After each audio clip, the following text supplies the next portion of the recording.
Hi friends, welcome to my channel. ఈరోజు నేను చేసిన రెసిపీ కేరళ రెసిపీ. స్వీట్గా చాలా బాగుంటుంది. చూడండి, స్పాంజీగా ఎంత బాగుందో. నోట్లో పెట్టుకుంటే వెన్నలా కరిగిపోతూ చాలా బాగుంటుంది. బియ్య పిండితో చూడండి, పచ్చి కొబ్బరితో ఈ విధంగా చాలా సింపుల్గా చేసుకోవచ్చు. చూడండి ఎంత బాగుందో. రండి వీడియోలోకి అయితే వెళ్ళిపోదాం. ఎలా చేయాలని మీతో అయితే షేర్ చేస్తాను. రండి ఇప్పుడైతే వీడియోలోకి వెళ్ళిపోదాం. చూడండి ఎంత బాగుందో. చాలా సింపుల్, ఈజీగా చేసేసుకోవచ్చు. చూడండి ఎంత బాగుందో. రండి వీడియోలోకి వెళ్ళిపోదాం. ఇప్పుడు ముందుగా స్నాక్స్కి అయితే, ఇది కేరళ రెసిపీ. స్నాక్స్కి అయితే ఒక గ్లాసు నిండా బియ్యము బాగా ఒక 4-5 సార్లు కడుక్కొని ఒక 3 గంటల సేపు నానబెట్టుకోవాలి. చూడండి ఈ విధంగా మెత్తగా బాగా నానబెట్టుకోవాలి. ఇందులోకి కావాల్సింది 1 గ్లాసు బియ్యానికి 1 గ్లాసు బెల్లం అయితే తీసుకున్నాను. మీరు స్వీట్ తినే పని అయితే ఇంకా కొద్దిగా ఎక్కువైనా వేసుకోవచ్చు. కరెక్ట్గా గ్లాసు బియ్యానికి గ్లాసు బెల్లం అయితే సరిపోతుంది. ఇందులోకి పచ్చి కొబ్బరి అయితే బాగా ఇలా ఈ విధంగా ముక్కలు చేసి ఉంచుకున్నాను. ఇప్పుడైతే ఒక జార్ తీసుకొని ఈ బియ్యాన్ని మనము కొబ్బరిని మిక్సీ పట్టుకుందాం. ఈ బియ్యాన్ని మనం జార్లోకి వేసేసుకోవాలి. ఈ బియ్యం అంతా ఇందులోకి వేసేసుకొని ఇందులోనే మనం పచ్చి కొబ్బరి కూడా వేసేసుకోవాలి. కావాలంటే తురుముకొనైనా వేసుకోవచ్చు.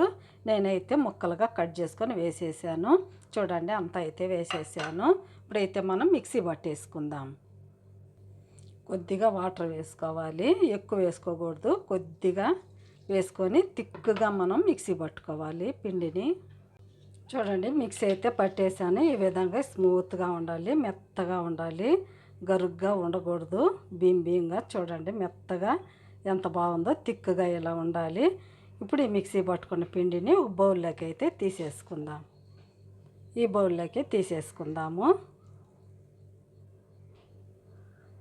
ఇప్పుడు ఈ పిండిని పక్కన పెట్టేసేసుకొని మనం బెల్లాన్ని కరిగించుకుందాం.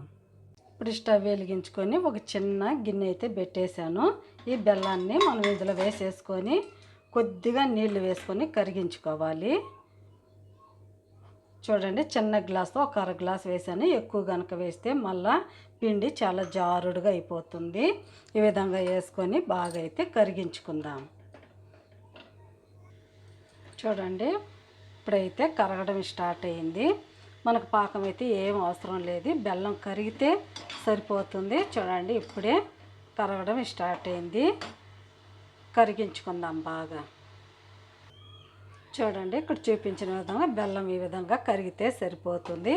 ఇప్పుడైతే మనం స్టవ్ కట్టేసుకొని బెల్లాన్ని వడపోసుకుందాం. స్టవ్ అయితే కట్టేసేసాను. ఇప్పుడైతే మనం ఒక గిన్నెలోకి వడపోసుకుందాం. చూడండి నేనైతే ఒక గిన్నెలోకి వడపోసేసుకున్నాను. ఏమన్నా మనకు డస్ట్ ఉంటే అంతా వచ్చేస్తుంది.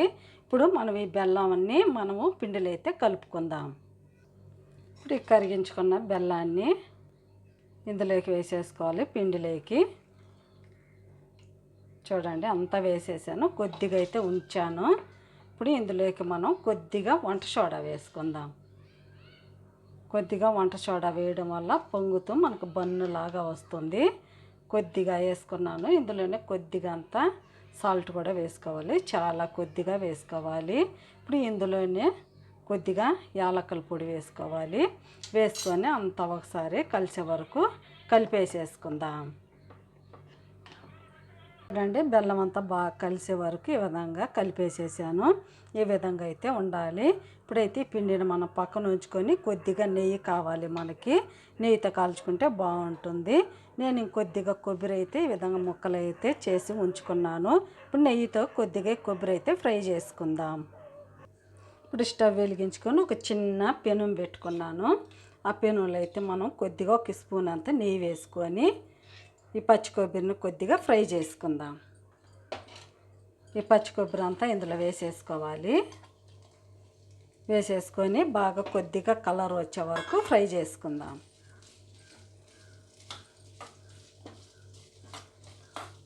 బాగా కలర్ రావాలి. కొద్దిగా నెయ్యిలో కనుక ఫ్రై చేసుకుంటే చాలా బాగుంటుంది. ఒకవేళ మీకు నెయ్యి కనుక లేకపోతే ఆయిల్తో అయినా చేసుకోవచ్చు. నెయ్యితో చేసుకుంటేనే బాగుంటుంది. నచ్చని వాళ్ళ కోసం నేనైతే ఆయిల్తో చేసుకోమని చెప్తున్నాను. కొబ్బరి అయితేనే బాగుంటుంది.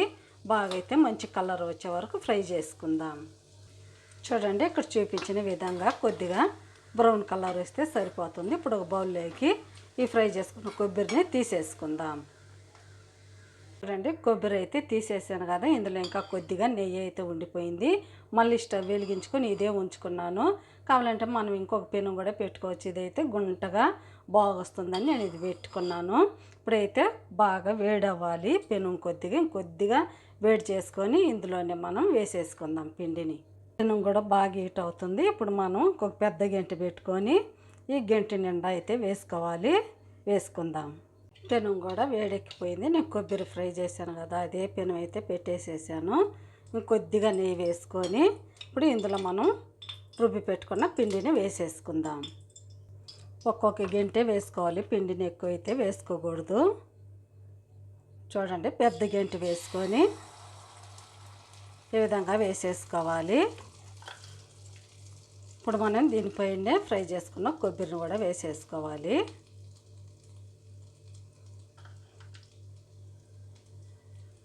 మూత పెట్టుకొని కాసేపు మగ్గనిద్దాం. లోపలనే మనకి ఉడికిపోతుంది. మూత పెట్టేసుకుందాం. చాలా సిమ్ములోనే ఉండాలి మంట. మూత పెట్టేసుకుందాం. ఇప్పుడు ఒకసారి మూత తెచ్చేద్దాము. చూడండి, బాగా అయితే కాలిపోయింది. ఇప్పుడు నెమ్మదిగా మనము ఒక స్పూన్ సహాయంతో తిప్పుకోవాలి. పెద్ద గంట కనుక పెడితే విరిగిపోతుంది. మనం చిన్న స్పూన్ సహాయంతో నెమ్మదిగా తిప్పుకోవాలి. చాలా బాగా వస్తుంది. చూడండి, నెమ్మదిగా ఇలా రౌండ్గా తిప్పుకుంటూ ఒకసారి తిప్పి వేసుకుందాము. ఇంకొద్దిగా నెయ్యి వేసుకుందాం. కొద్దిగా నెయ్యి వేసుకొని ఇంకొక పక్క కూడా బాగా కాలిన తర్వాత తీసేసుకుందాం. చూడండి, కలర్ కూడా ఎంత బాగా వచ్చిందో. ఒక 2-3 నిమిషాలు కాలనిద్దాం. ఇప్పుడు ఒక్కొక్క నిమిషం కాలిన తర్వాత తిప్పుకోవాలి నెమ్మదిగా. చూడండి ఎంత బాగా వచ్చిందో.